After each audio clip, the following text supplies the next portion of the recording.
Hello दोस्तों। हम सब जानते हैं कि लॉकडाउन को चलते हुए 1 महीना हो गया है और सभी government and private institute and training centre सभी बंद हैं अभी लॉकडाउन के चलते। इस कारण जनवरी 2020 में जो CHO कम्युनिटी हेल्थ ऑफिसर्स की जो जॉइनिंग हुई थी ट्रेनिंग के लिए, वो भी अभी अधूरी ही रह गई है और जो ट्रेनिंग सेंटर्स हैं वो बंद हो गए हैं, कर दिए गए हैं लॉकडाउन के चलते। तो जिसके कारण कई सेंटर पे सिलेबस भी ख़त्म नहीं हो पाया है, कंप्लीट ट्रेनिंग भी नहीं हो पाई है और जो पढ़ाना था, जो पढ़ना था बच्चों को और जो टीचर्स को पढ़ाना था, वो सिलेबस भी अधूरा रह गया है। जिसके कारण अधूरी पढ़ाई रह गई है तो पढ़ाई हो नहीं पा रही है और कई लोगों के पास स्टडी मटेरियल भी नहीं पहुंचा है, तो पढ़ाई बिल्कुल भी नहीं हो पा रही है। तो और आपको पता हो तो जून में एग्ज़ाम है इसका। अभी डेट डिसाइड नहीं है बस, बट 19 या 20 तारीख को इसका एग्ज़ाम होगा। तो उसके लिए पहले हमारा पढ़ाई कंप्लीट होना बहुत ज़रूरी है, क्योंकि एग्ज़ाम डेट बढ़ती है तो बहुत अच्छी बात है, आपको टाइम मिल जाएगा। अगर एग्ज़ाम की डेट नहीं बढ़ती है तो आपको तैयारी करना अभी से स्टार्ट कर देनी चाहिए। तो इन्हीं सब के चलते मैंने मेरा एक आइडिया है कि अगर इसको हम यूनिट वाइज टॉपिक वाइज एक एक करके पढ़ते चलें तो हो सकता है आगे हमारा इस पूरा जो सिलेबस है 18-19 बुक हैं जो CHO की इग्नू के द्वारा जो दी गई हैं, वो हम कंप्लीट कर सकते हैं। तो ऐसे ही आज मैं आपको सीक्वेंस वाइज मॉड्यूल फर्स्ट से स्टार्ट कर रहा हूँ टॉपिक, और डेली मैं करूँगा। अगर आपको अच्छा लगे तो आप कमेंट करके बताइए, और कुछ सजेशन हो आपके तो वो भी बता सकते हैं। इस वीडियो में आपको सिर्फ एक टॉपिक एक्सप्लेन कर रहा हूँ, जस्ट एक आइडिया दे रहा हूँ कि ऐसे ऐसे क्लास चलेगी, और अभी मैं पूरा डिटेल में नहीं इसको एक्सप्लेन करूँगा, सिर्फ एक फॉर्मेट बताऊँगा और कुछ ट्रिक्स हैं जो आपको एग्ज़ाम में लिखने के लिए हेल्पफुल होंगी और आप उसको इजीली एग्ज़ाम में लिख सकते हैं। तो कैसे याद करें, कैसे पढ़ें, वो मैं आइडिया आपको ट्रिक बताऊँगा। अगर आप इंटरेस्टेड हैं, क्लासेस अच्छी लगेंगी तो आप मुझे बताइएगा, तो मैं एक्सप्लेन भी करूँगा डिटेल में।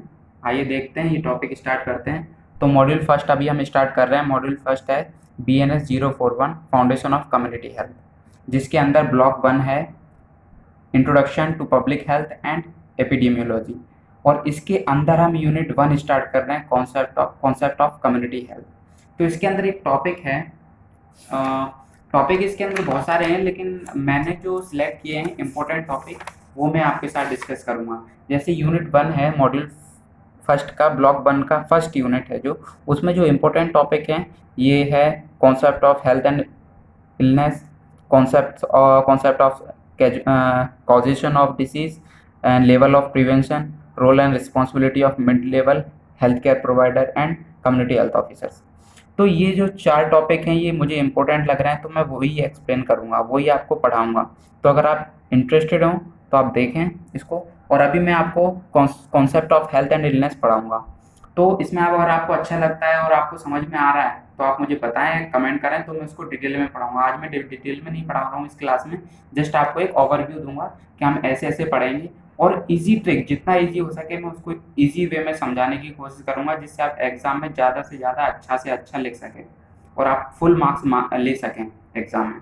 तो आइए स्टार्ट करते हैं concepts of health and illness.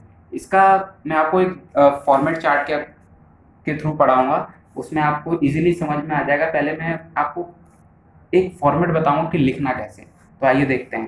पहले हम स्टार्ट करते हैं concept of health and illness.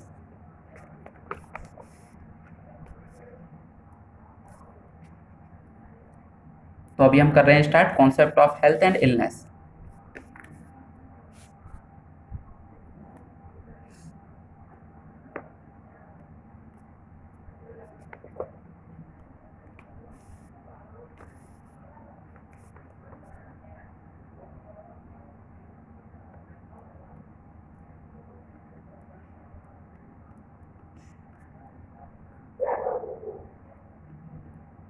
ये आपका मेन टॉपिक है concept of health and illness.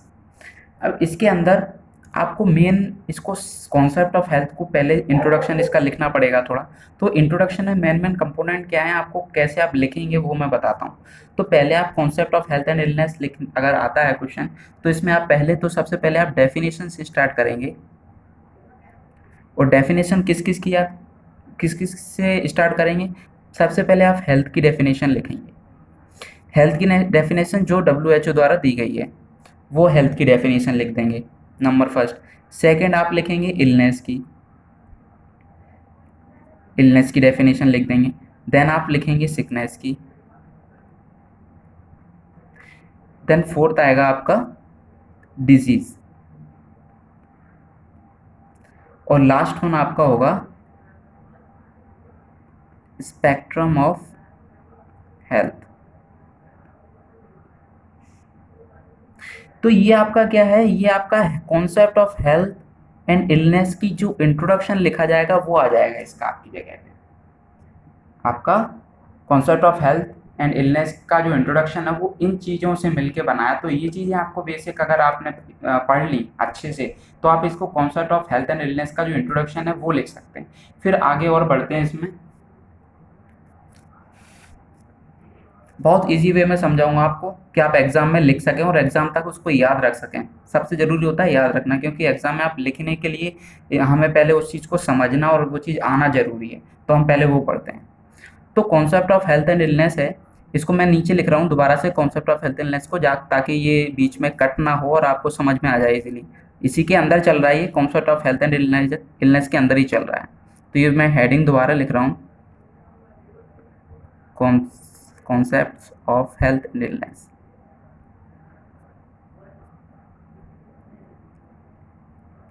ये है। अब हम इसको मैंने दोबारा इसलिए लिखा है ताकि मैं आपको इसका जो डिवाइड किया है इसको दो पार्ट में वो मैं समझा सकूं आपको। ये concept of health and illness के अंदर ही चल रहा है, तो इसको दो पार्ट में डिवाइड किया गया है। फर्स्ट वन है आपका डायमेंशंस ऑफ हेल्थ,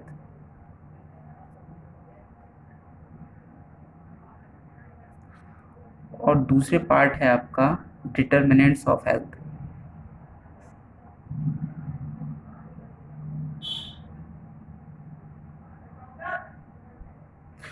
अब देखिए ये जो है dimensions of health and determinants of health, इस चीज़ को समझना, आप इसमें बहुत सारे हेडिंग हैं, फिर हेडिंग के अंदर फिर आपको एक्सप्लेन करना पड़ेगा। तो अगर आपको याद रखना है, अच्छे से पढ़ना है, तो सबसे पहले आपको ये हेडिंग याद होनी चाहिए। और हेडिंग या दो तरीके से याद हो सकती हैं। या तो आप उसको रट लें, तो लेकिन रटना सही नहीं है, आप रटेंगे उसको भूल जाएंगे बहुत जल्दी। लेकिन अगर आप ट्रिक बना लें कोई उसकी, ताकि आपको हमेशा आपके दिमाग में हमेशा के लिए सेट हो जाए, तो वो आपके लिए बहुत ज़्यादा अच्छा रहेगा और आप उसको एग्जाम में लिख सकते हैं और कभी नहीं भूलेंगे।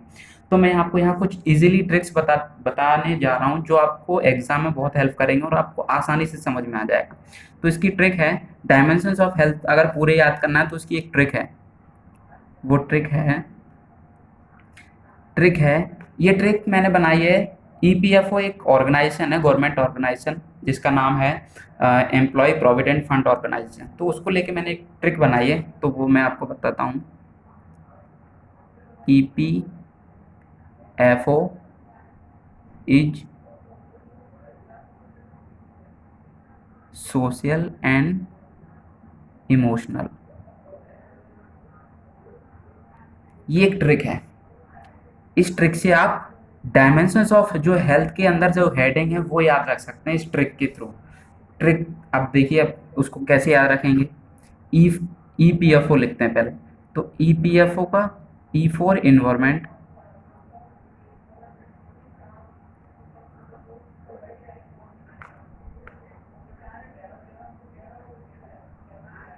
Environmental dimension. दूसरा P for physical dimension, physical dimension. तीसरा आपका F for financial dimension.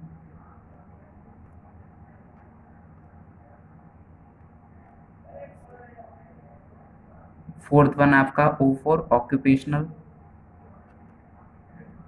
Dimension. ये आपका EPFO पूरा हो गया। अब आप इस पे आते हैं, तो E for intellectual, intellectual dimension. Then six one S for spiritual dimension.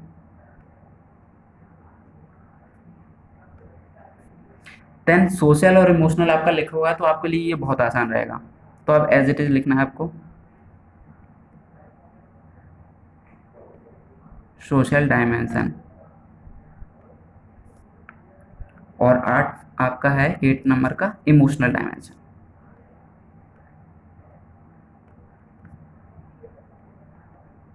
ये आपका एक ट्रिक की वजह से आपको बहुत इजी रहा और आपने ये पूरे पॉइंट्स लिख लिए। ये सारी हेडिंग है, अब इसको अंदर डिटेल में एक्सप्लेन करना है, वो आप पढ़ लेंगे तो आपको समझ में आ जाएगा। वो मैं आगे आपको आगे नेक्स्ट क्लास में आपको समझाऊंगा ये पूरे इसके अंदर का। अभी मैं सिर्फ आपको चार्ट समझा रहा हूँ ताकि आपको लिखने में ईजी हो। ठीक है, अब हम डिटर्मिनेंट्स ऑफ हेल्थ की बात करते हैं। तो इसकी भी एक ट्रिक बनाई है मैंने, आइए वो बताता हूँ।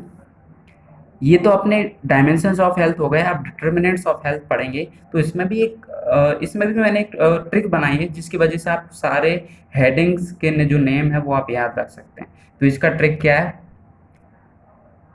इसका ट्रिक है, इसका ट्रिक थोड़ा अजीब सा है, बट आप अगर एक बार पढ़ लिया आपने, एक बार आपके दिमाग में सेट हो गया तो आप कभी, देखिए ट्रिक का क्या होता है, आपको अगर कोई ट्रिक ट्रिक अच्छी लग रही है जो आपको एक बार में याद है तो आप बना सकते हैं खुद की। ये जो मुझे लगा, मुझे इजी लगा, मुझे समझ में इजी लगा, तो मुझे लगा आप लोगों को भी समझाना चाहिए और आपको इजीली लगेगा, इसीलिए मैं आपको ये ट्रिक बता रहा हूँ। बाकी अगर आपको अच्छा लगता है कोई, आप दूसरी ट्रिक भी बना सकते हैं, बस याद होना चाहिए, मेन हमारा पर्पस है उसको याद रखना। तो इसकी ट्रिक है, अगर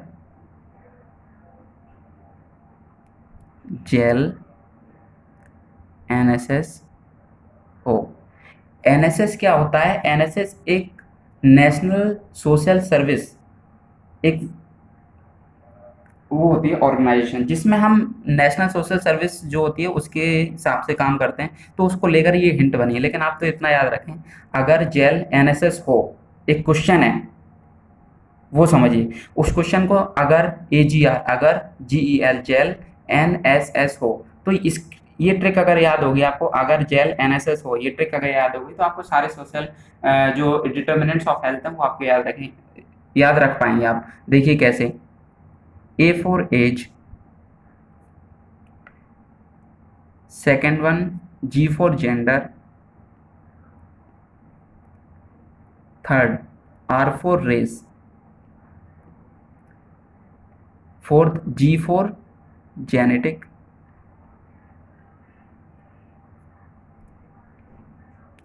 then E for environment,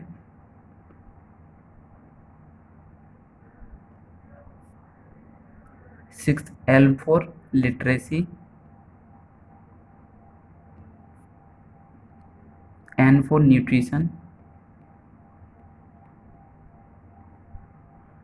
8 for 8 means S for socio-economical,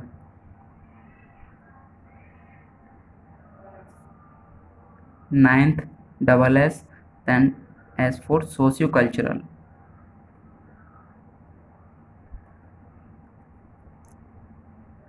H for healthcare facilities, oblique में आप सर्विसेज भी लग सकते हैं, health care services. O means others, other या अदर सर्विसेज जो भी ये लिखना चाहें। तो आप ये देखिए, सिर्फ ये हिंट की वजह से आपको क्या हुआ कि हिंट की वजह से आपने ये सिर्फ ट्रिक की वजह से आपको इतनी सारी चीज़ें याद रही। अगर आप इसको रटते तो आपको ये चीज़ें सारी याद नहीं रहती और आप इनको भूल जाते। अगर रटने से क्या होता है, हम एक चीज़ कोई भी पढ़ तो लेते हैं लेकिन वो चीज़ हमें समझ में नहीं आती और हम कभी भी उसको भूल सकते हैं। तो ये सबसे अच्छा आइडिया है कि पहले आप जो पढ़ रहे हैं उसकी चार्ट बनाएं कि क्या क्या हमारे लिए इंपॉर्टेंट है इस टॉपिक में, देन उसके बाद आप उसको पढ़ना डिटेलिंग में स्टार्ट करेंगे तो आपको ज़्यादा अच्छे से समझ में आएगा और ज़्यादा टाइम तक आप उसको अपने दिमाग में स्टोर करके रख सकते हैं। तो इसका क्या हुआ है, इसका पहले से हम एक बार स्टार्टिंग में बताते हैं। ये concept of health and illness है। इसके अंदर जो इंट्रोडक्शन लिखा जाएगा concept of health and illness का, वो 4 चीज़ों का से मिलकर बना है वो इंट्रोडक्शन। पहले हेल्थ की डेफिनेशन मैंडेटरी है जो WHO ने दी है, इलनेस की डेफिनेशन, सिकनेस की डेफिनेशन, डिजीज की डेफिनेशन, स्पेक्ट्रम ऑफ हेल्थ, ये एक मॉडल है हेल्थ स्पेक्ट्रम का, वो एक मॉडल है, वो किताब में दिया हुआ है, वो आगे मैं क्लास में आपको एक्सप्लेन करूँगा, तो वो ये मॉडल है। देन अगर हम, ये इंट्रोडक्शन हो गया, अब इसके जो पार्ट हैं, 2 पार्ट हैं, वो मैंने डिवाइड किए हैं, इधर जगह नहीं थी इसलिए मैंने दोबारा ये हेडिंग दोबारा लिखी है, concept of health and wellness. अब इसकी मैंने यहाँ टाइप डिवाइड किए हैं। टाइप क्या है? Dimensions of health and determinants of health, दो टाइप हैं।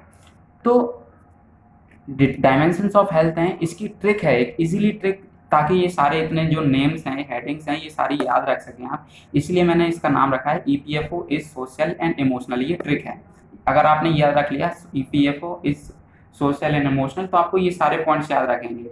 E for emotional, E for environmental, P for physical, F for financial, O for occupational, E for intellectual, S for spiritual and S for social, emotional for emotional dimension। ये सारे एक point हो गए। ऐसे ही आप determinants of health पढ़ेंगे तो इसकी भी ट्रिक है।